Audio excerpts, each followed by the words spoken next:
The transfer market can be hard for any club. It can be the time of hard goodbyes or the time of new beginnings. No matter what club you support, the transfer market is one of the most exciting times in the football offseason. Hey guys, We Talk Football here, and today we'll be looking at and reviewing the 2020 transfer window.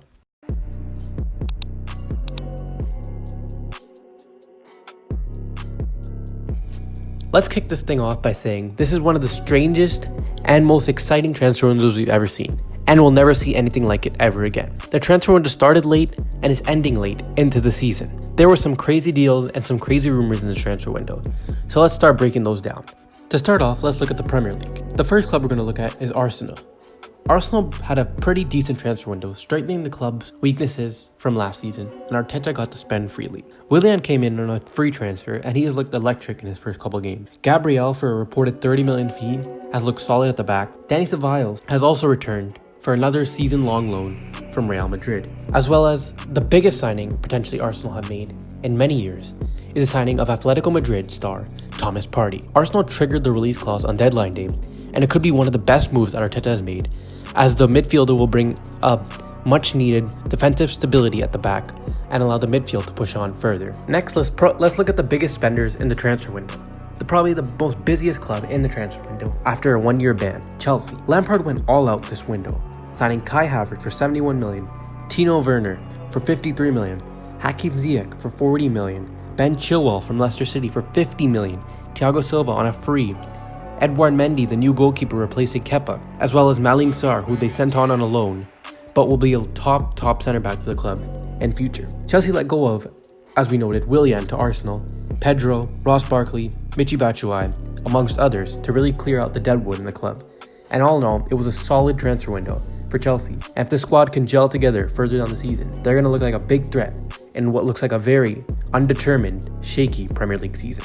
Next up in the Prem is surprising league leaders, Everton. But for the business that they've done in the window, it actually comes not to be a surprise, as it was excellent. James Rodriguez for 20 million, as well as Allen from Napoli and Doucouré from Watford for 22 million. They bolstered up the midfield, and that has helped them push on to these tougher games and seen them winning more matches, as James' creativity, as well as the strengthened new midfield, has really helped Everton. Speaking of league leaders, the former league leaders, Liverpool, signed Thiago Alcantara for 20 million, Diego Jota from Wolves for 41 million, as well as letting go of Ryan Brewster, Adam Lallana, amongst others. Liverpool don't need to strengthen much, and Klopp realizes that, as they've been title and European contenders for many years now. And just bolstering a couple tweaks and knobs in the squad should help Klopp improve that year on year.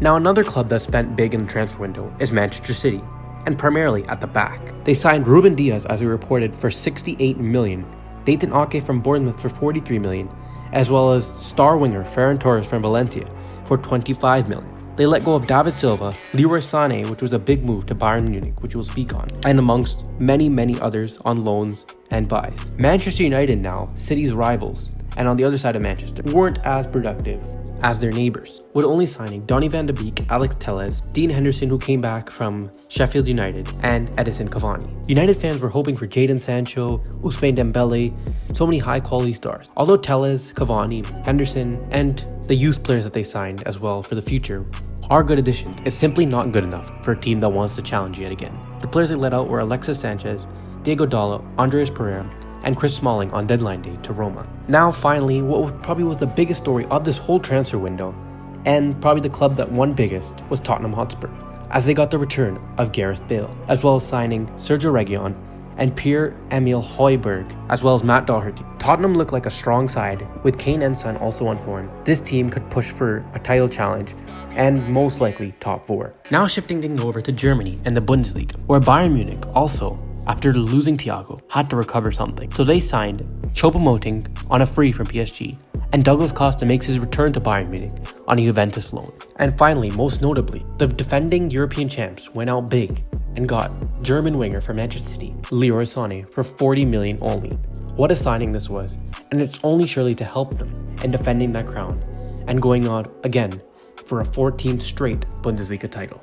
Their main challengers, Borussia Dortmund, weren't as busy in the transfer window, with their main signing being USA's sensational star, Jude Bellingham, who actually scored this past weekend and is off to a flying start in his new yellow and black colors. Dortmund have a strong squad all in all, but they really need to improve a little bit more just so they can challenge Bayern more consistently.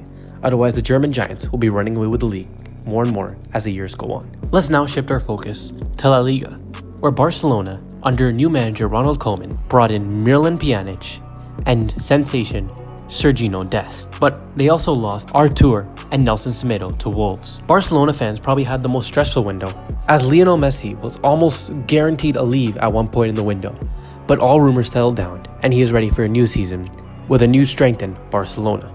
Moving over to their arch rivals Real Madrid, they were quite busy in the transfer window, bringing in Martin Odegaard at the end of his loan from Real Sociedad, Kubo from Malacora, who is a promising young talent on the come up, as well as they got back Achraf Hakimi from Dortmund and sent him on loan again to Inter, as well as we stated before, they got rid of James Rodriguez to Everton and Gareth Bale on a loan to Spurs.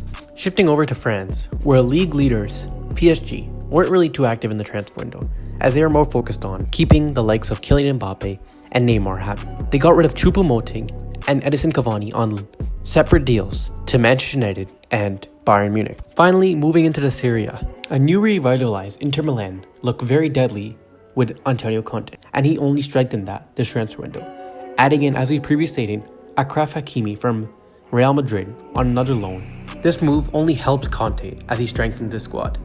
Now, last season's runners-up to the Serie A title, Lazio, weren't too busy in the window, as their winless streak with their current squad is enough to prove to manager and board that he has the right plan going on here, and they maybe can challenge Juventus yet again next season. Speaking of the league leaders, they were also a little bit busy in this transfer window, as they signed in the deal of Pjanic and Artur from Barcelona, as well as Alvaro Morata on a loan fee from Atletico Madrid for 11 million. Finally, on deadline day, Fiorentina confirmed that Juventus had signed Federico Chiesa from them on a 2-year loan deal, as he will spend the next 2 years of his contract at Juventus. Juventus didn't have much to do, as with Ronaldo in your squad, there isn't much to do up front, but they did improve where they needed to do, especially in the midfield with Artur. All in all, this one was one of the most hectic transfer windows I think any football fan has seen in recent times. From crazy rumors like the Messi story, to Jadon Sancho almost, and then not joining Manchester United. For Manchester United being linked to, as they are every window, every player in the window, to Chelsea bolstering their squad like no one has ever seen before. Mikel Arteta and Arsenal having great signings. Bayern Munich getting back Douglas Costa. There were so many great storylines in the transfer window that it's hard to keep count of them all in one hand. But now it comes down to you guys. Let us know, did your club get the player you wanted? Or let go of players that you wanted them to let go of? Was it a successful transfer window for them? Please make sure to like, subscribe, and share, and we'll see you guys in the next one.